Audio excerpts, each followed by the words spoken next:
അയ്യോ വണക്കം. അങ്ങനെ തെരഞ്ഞെടുപ്പ് ഫലം വരാൻ ഇനി വെറും മണിക്കൂറുകൾ മാത്രമാണ് ബാക്കി നിൽക്കുന്നത്. ആ മണിക്കൂറുകൾ മാത്രം ബാക്കി നിൽക്കുന്ന ഈ ഒരു സാഹചര്യത്തിൽ നമ്മുടെ ബഹുമാനപ്പെട്ട മുഖ്യമന്ത്രിയായിട്ടുള്ള, കാരണം അദ്ദേഹത്തെ ഞാൻ ഒരിക്കലും ബഹുമാനപ്പെട്ട മുഖ്യമന്ത്രി എന്ന് ഇതുവരെ അഭിസംബോധന ചെയ്തിട്ടില്ല, പക്ഷേ വെറുപ്പിൻ്റെ അവസാനം കുട്ടിശങ്കറിനെ ഇഷ്ടപ്പെട്ടു പോയി എന്ന് പറയുന്നത് പോലെ ഇന്നൊരു ദിവസം കൂടെ മാത്രമല്ലേ അദ്ദേഹത്തെ മുഖ്യമന്ത്രി, ബഹുമാനപ്പെട്ട മുഖ്യമന്ത്രി എന്ന് വിളിക്കാൻ സാധിക്കുകയുള്ളൂ എന്നൊരു ഉൾവിളി എനിക്ക് തോന്നുന്നുണ്ട്. പക്ഷേ വ്യക്തിപരമായി ഇപ്പോഴും അദ്ദേഹം വീണ്ടും അധികാരത്തിൽ വരണം എന്ന് പല ആൾക്കാർക്കും ആഗ്രഹമുണ്ട്. എനിക്ക് അവിടെയൊക്കെ ഉണ്ട്. അങ്ങനെയുള്ളൊരു സാഹചര്യം നിലനിൽക്കുമ്പോഴും മുഖ്യമന്ത്രി പിണറായി വിജയന് പോലും ആ കോൺഫിഡൻസ് ഇല്ല എന്നുള്ളതാണ് മനസ്സിലാക്കാൻ സാധിക്കുന്നത്. അദ്ദേഹം തൻ്റെ ഫേസ്ബുക്കിലും തൻ്റെ എക്സ് പ്ലാറ്റ്ഫോമിലുമെല്ലാം മുഖ്യമന്ത്രി എന്നുള്ള, അതായത് ചീഫ് മിനിസ്റ്റർ ഓഫ് കേരള എന്നുള്ള ആ ടാഗ് ലൈൻ എടുത്ത് മാറ്റിയിരിക്കുന്നു എന്നുള്ള റിപ്പോർട്ടുകൾ പുറത്തു വരുന്നുണ്ട്. കുറച്ച് നേരം ആയതേ ഉള്ളൂ. പോരാത്തതിന് അദ്ദേഹം അവിടെ polit bureau member of communist party of India Marxist എന്ന് മാറ്റിയിരിക്കുന്നു എന്നാണ് നമുക്ക് മനസ്സിലാക്കാൻ സാധിക്കുന്നത്. പിന്നെ തലസ്ഥാനം വിട്ടു എന്നും മഞ്ഞരമേഖ അടിച്ചു വിടുന്നുണ്ട്. അപ്പോൾ അങ്ങനെയാണ് കാര്യങ്ങളുടെ കിടപ്പ്. അപ്പോൾ സഖാക്കന്മാർക്ക് പോലും ഒരു കോൺഫിഡൻസ് ഇല്ലാത്തൊരു സാഹചര്യം ഇലക്ഷൻ്റെ തലേദിവസം, അതായത് ഇന്ന് നമുക്ക് ഇലക്ഷൻ റിസൾട്ട് വരുന്നതിൻ്റെ തലേദിവസം, അതായത് ഇന്ന് നമുക്ക് കാണാനായിട്ട് സാധിക്കുന്നുണ്ട്. അതിൻ്റെ ഇടയിൽ നമ്മുടെ വി ശിവൻകുട്ടി അണ്ണൻ വാ തുറന്ന വിവരക്കേട് മാത്രമേ പറയൂ. അണ്ണനാണെങ്കിൽ നമ്മുടെ മരംകൊത്തി ചാനലിൽ കയറിയിരുന്ന് വിളിച്ച് പറയുന്നുണ്ട്, നേമത്ത് BJP കോടികളാണ് ഒഴുക്കിയിരിക്കുന്നത്, നേമത്ത് ഓരോ വോട്ടർമാർക്കും 15,000 രൂപ വെച്ച് കൊടുത്തിട്ടുണ്ടെന്നാണ് അറിയാനായിട്ട് സാധിക്കുന്നത്. ഇതിന് തെളിവുണ്ടോ എന്നാന്ന് ചോദിക്കുമ്പോൾ പിന്നെ തെളിവൊന്നുമില്ല. അപ്പോൾ ഏത് വഴിയാണ് കൊടുത്തത്? ഗൂഗിൾ പേ വഴിയാണ് കൊടുത്തത്, അതുകൊണ്ട് തെളിവില്ല എന്നാണ് അണ്ണൻ ഇങ്ങനെ പറയുന്നത്. സുജിത് ഭക്തൻ്റെ ഒരു ഇൻ്റർവ്യൂവിൽ ഞാൻ കണ്ടുകൊണ്ടിരിക്കുകയാണ്. അപ്പോൾ അതിനകത്ത് ശിവൻകുട്ടി അണ്ണനെ കുറിച്ച് സുജിത് ഭക്തൻ പുകഴ്ത്തുകയാണ്. താങ്കൾക്ക് ബിരുദമുണ്ടല്ലേ? ബിരുദമല്ല, എനിക്ക് LLB ആണുള്ളത് എന്ന് പറയുന്നത് പോലെയാണ് ശിവൻകുട്ടി അണ്ണൻ്റെ കാര്യം എന്ന് പറയുന്നത്. വിദ്യാഭ്യാസ മന്ത്രിയാണ് നമ്മുടെ ശിവൻകുട്ടി അണ്ണൻ എന്ന് പറയുന്നത്. അപ്പോൾ സഖാക്കന്മാർക്ക് പോലും ഒരു കോൺഫിഡൻസ് ഇല്ലാത്തൊരു സാഹചര്യത്തിലൂടെയാണ് നമ്മൾ കടന്നു പോകാനായിട്ട് പോകുന്നത്. അതേസമയം UDF ക്യാമ്പിലാണെങ്കിൽ കോൺഫിഡൻസിൻ്റെ അങ്ങേയറ്റം നിഴലിക്കുകയാണെന്നുള്ളതാണ് പ്രധാനപ്പെട്ട കാര്യം. രാവിലെ തന്നെ നമ്മുടെ പ്രതിപക്ഷ നേതാവ് കുളിച്ചൊരുങ്ങി മാധ്യമങ്ങൾക്ക് ചുറ്റും പ്രതിപക്ഷ നേതാവ് നടന്നു നീങ്ങുന്ന കാഴ്ചയാണ് കാണാൻ സാധിച്ചത്. മാധ്യമങ്ങൾ കെട്ടിപ്പിടിക്കുന്നു, ഉമ്മ കൊടുക്കുന്നു, കൈ കൊടുക്കുന്നു, കവിള പിടിച്ച് വലിക്കുന്നു, അങ്ങനെ അതിഭീകരമായിട്ടുള്ള പ്രകടനങ്ങൾ ഒരു ഭാഗത്ത്, അതായത് മറ്റൊരു ഭാഗത്ത് നടക്കുന്നുണ്ട് എന്നുള്ളത് മറ്റൊരു കാര്യമാണ്. ഇനി ഈ തെരഞ്ഞെടുപ്പ് വളരെ ആകാംക്ഷാപൂർവ്വം ഇതിൻ്റെ വോട്ടെണ്ണൽ ദിനത്തിന് ജനങ്ങൾ കാത്തിരിക്കുകയാണ്. ഒരുപക്ഷേ നമ്മുടെ കേരളത്തിലെ അല്ല, നമ്മുടെ രാജ്യത്തെ അല്ല, അയൽ രാജ്യത്തെ ജനങ്ങൾ പോലും ഈ തെരഞ്ഞെടുപ്പ് എന്താവും എന്ന് കാത്തിരിക്കുന്ന ഒരു തെരഞ്ഞെടുപ്പാണ്, ഒരു വോട്ടെണ്ണൽ ദിനമാണ് വരാനായിട്ട് പോകുന്നത്. അതിൻ്റെ പ്രധാനപ്പെട്ട കാര്യം എന്ന് പറയുന്നത് മൂന്ന് പാർട്ടികൾ 3 സംസ്ഥാനങ്ങളിൽ അക്കൗണ്ട് തുറക്കുമോ എന്നുള്ള ആകാംക്ഷ. ആദ്യത്തെ, ഒന്നാമത് നമുക്കെല്ലാവർക്കും അറിയാവുന്ന പോലെ BJP കേരളത്തിൽ അക്കൗണ്ട് തുറക്കുമെങ്കിൽ അവർ എത്ര സീറ്റ് വരെ നേടും എന്നുള്ളത് അറിയാനുള്ള ഒരു ആകാംക്ഷ. രണ്ടാമത് TVK, തമിഴക വെട്രിക്കഴകം, വിജയ് ഒരു കറുത്ത കുതിരയാകുമോ? അണ്ണ ഇപ്പോൾ തന്നെ റിസോർട്ടൊക്കെ ബുക്ക് ചെയ്ത് കേട്ടോ. 100 റിസോർട്ട് 100 മുറിയാണ് അണ്ണ അതിൽ ബുക്ക് ചെയ്തിരിക്കുന്നത്. നമ്മുടെ TVK പ്രവർത്തകർ ജയിച്ച് മുന്നിലോട്ട് കയറുമ്പോൾ ഇവർ അള്ളിയിട്ട് പിടിക്കും ആരായിരുന്നാലും. കാരണം TVK പ്രവർത്തകരായിട്ട് നിൽക്കുന്നതെല്ലാം എൻ്റെ ഫാൻസാണല്ലോ. അതുകൊണ്ട് ഫാൻസിൽ എനിക്ക് വളരെ വിശ്വാസമുണ്ട്.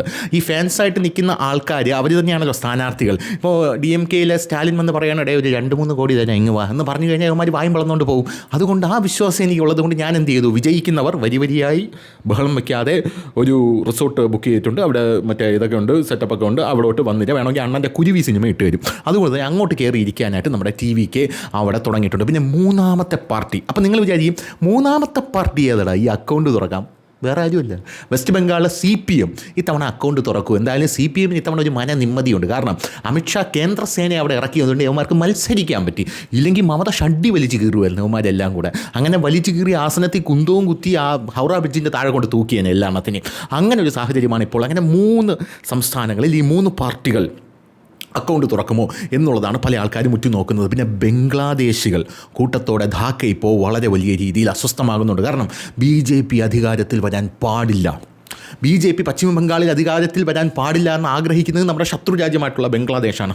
അങ്ങനെ എങ്ങാനും വന്നു കഴിഞ്ഞാൽ ഒന്നാമത്തെ കാര്യം അവിടെ നിന്ന് ഇൻഫിൽട്രേറ്റ് ചെയ്ത് ഇങ്ങോട്ട് കയറാൻ പറ്റില്ല. ഇവിടെ ഇൻഫിൽട്രേറ്റ് ചെയ്തിരിക്കുന്ന യവന്മാരെ എല്ലാം കൂടെ അടിച്ചു ഉരുട്ടി ചാക്കി കെട്ടി അങ്ങോട്ടേക്ക് തിരിച്ചയക്കുന്ന കാഴ്ചയായിരിക്കും പിന്നെ കാണാനായിട്ട് സാധിക്കുന്നത്. വിധ്വംസക പ്രവർത്തനങ്ങൾക്ക് പാകിസ്ഥാനിൽ നിന്നും വരുന്ന ആൾക്കാർ നേരെ ബംഗ്ലാദേശിലോട്ട് കയറും. കാരണം പാകിസ്ഥാനിൽ നിന്ന് ഇങ്ങോട്ട് ഡയറക്റ്റായിട്ട് കയറാൻ പറ്റില്ലല്ലോ. ഇങ്ങോട്ട് കയറി കഴിഞ്ഞാൽ നമ്മുടെ ഇങ്ങനെ ഇഴഞ്ഞിങ്ങനെ വരുമ്പോൾ ഭഗീരഥൻ പിള്ളയെ പോലെ മുകളിലോട്ട് നോക്കുമ്പോൾ ബ്രഹ്മോസ് ആയിരിക്കും, പുരുഷു എന്നെ അനുഗ്രഹിക്കണം. ഈ ലെവലാണ് ഇപ്പോൾ ഇന്ത്യ പാകിസ്ഥാൻ അതിർത്തി എന്ന് പറയുന്നത്. പക്ഷേ ബംഗ്ലാദേശ് അങ്ങനെയല്ല, തുറന്ന് മലന്ന് കിടക്കുകയാണ്. അതുകൊണ്ട് അവിടെ നിന്ന് ഇങ്ങോട്ടേക്ക് കയറി വരാം. അങ്ങനെ പാകിസ്ഥാൻകാരന്മാരെല്ലാം നേരെ ബംഗ്ലാദേശിൽ പോയിട്ട് അവിടെ നിന്ന് ഉൾഫയും ഗൾഫയൊക്കെ ഇങ്ങോട്ട് കയറി വരുന്ന കാഴ്ചയാണ് കാണാനായിട്ട് സാധിക്കുന്നത്. അപ്പോൾ അത് നിൽക്കും എന്നുള്ളതാണ് പ്രധാനപ്പെട്ട കാര്യം. അത് നിൽക്കാനായിട്ട് പാടില്ല. അവിടെയുള്ള MP വരെ പറഞ്ഞു കഴിഞ്ഞു, പാർലമെൻറ്റിൽ പറഞ്ഞു കഴിഞ്ഞു BJP അധികാരത്തിൽ വരാൻ പാടില്ല എന്ന്. അതും പശ്ചിമ ബംഗാളിൽ. എന്തായാലും നമ്മുടെ മമതാ ബാനർജി സമനില തെറ്റി അങ്ങോട്ടും ഇങ്ങോട്ടും കിടന്ന് ഓടുന്നുണ്ട്. ഇപ്പോൾ അവസാന തടവ്, എല്ലാ അടവും ചീറ്റിപ്പോയി. കഴിഞ്ഞ ദിവസം സുപ്രീം കോടതി വരെ കണ്ടം വഴി ഓടിച്ചു. ഇപ്പോൾ അവസാന തടവായിട്ട് നമ്മുടെ മമതാ ബാനർജി പറയുന്നത്, അടുത്ത ദിവസം വോട്ടെണ്ണുമ്പോൾ ഞാൻ എൻ്റെ പ്രവർത്തകരോട് പറയുകയാണ്, എവിടെയെങ്കിലും ഒരു 500 വോട്ടോ 1000 വോട്ടിനോ ഏതെങ്കിലും സ്ഥാനാർത്ഥി മുന്നിലാണെങ്കിൽ, BJP സ്ഥാനാർത്ഥി മുന്നിലാണെങ്കിൽ അപ്പം തന്നെ റീകൗണ്ടിങ് വിളിച്ചോണം എന്ന് പറഞ്ഞ് എല്ലാം അലമ്പാക്കിക്കോണം, ഒന്നും നോക്കണ്ട, അടിച്ച് തീർത്തോണം എന്ന് പറഞ്ഞ് മമതാ ബാനർജി അവിടെ ഒരു നിർദ്ദേശം കൊടുത്തിട്ടുണ്ട് എന്നും നമുക്കറിയാനായിട്ട് സാധിക്കുന്നുണ്ട്. അങ്ങനെ സമ്പൂർണ്ണമായിട്ടും ആകാംക്ഷയുടെ മുൾമുനയിൽ നിൽക്കുകയാണ് ഈ രാജ്യം എന്ന് പറയുന്നത്. നാളെ തെരഞ്ഞെടുപ്പ് റിസൾട്ട് വരുമ്പോൾ എന്താകും അവസ്ഥ എന്നുള്ളതാണ് പല ആൾക്കാരും ഉറ്റുനോക്കുന്ന പ്രധാനപ്പെട്ട ഒരു കാര്യമെന്ന് പറയുന്നത്. ഇനി തമിഴ്നാട്ടിലേക്ക് വരികയാണെങ്കിൽ, തമിഴ്നാട്ടിലൊരു ത്രികോണ മത്സരം വളരെ കാലത്തിന് ശേഷം ഇപ്പോൾ ആദ്യമായിട്ടാണ് വരുന്നത്. അതായത് TVK വിജയുടെ പാർട്ടി, പിന്നെ DMK, AIADMK, NDA അവർ തമ്മിലുള്ള സഖ്യം. അതായത് അങ്ങനെ 3 പാർട്ടികളും ഒരു ത്രികോണ മത്സരം. ഇതിൽ വിജയ്ക്ക് വളരെ വലിയൊരു അപ്പർ ഹാൻഡ് പല എക്സിറ്റ് പോൾ ഫലങ്ങളും പ്രവചിച്ചിട്ടുണ്ട്. ഞാൻ എൻ്റെ വ്യക്തിപരമായിട്ടുള്ളൊരു ടേക്ക് പറയാം. വിജയ് എന്ന് പറയുന്ന ഒരു വ്യക്തി തമിഴ്നാട്ടിൽ വളരെ പോപ്പുലറാണ്. വിജയ് ഇത്ര വോട്ട് പിടിക്കും, അത് ചെയ്യും, ഇത് ചെയ്യും എന്നൊക്കെ തമിഴന്മാർ വളരെ വലിയ രീതിയിൽ പറയുന്നുണ്ട്. പക്ഷേ എക്സിറ്റ് പോളുകൾ വരുമ്പോൾ വിജയ് അധികാരത്തിലേറും എന്ന് പല ആൾക്കാരും പറയുന്നുണ്ട്. ഇത് തെറ്റാണ് എന്നാണ് ഞാൻ വ്യക്തിപരമായിട്ട് വിശ്വസിക്കുന്നത്. അതിൻ്റെ പ്രധാനപ്പെട്ട കാരണം ടുഡേസ് ചാണക്യയ്ക്ക് പോലും അവിടെ തെറ്റുപറ്റാൻ സാധ്യത. കാരണം ടുഡേസ് ചാണക്യ പറയുന്നത് വിജയ്ക്ക് 120 സീറ്റ് കിട്ടുമെന്നാണ്.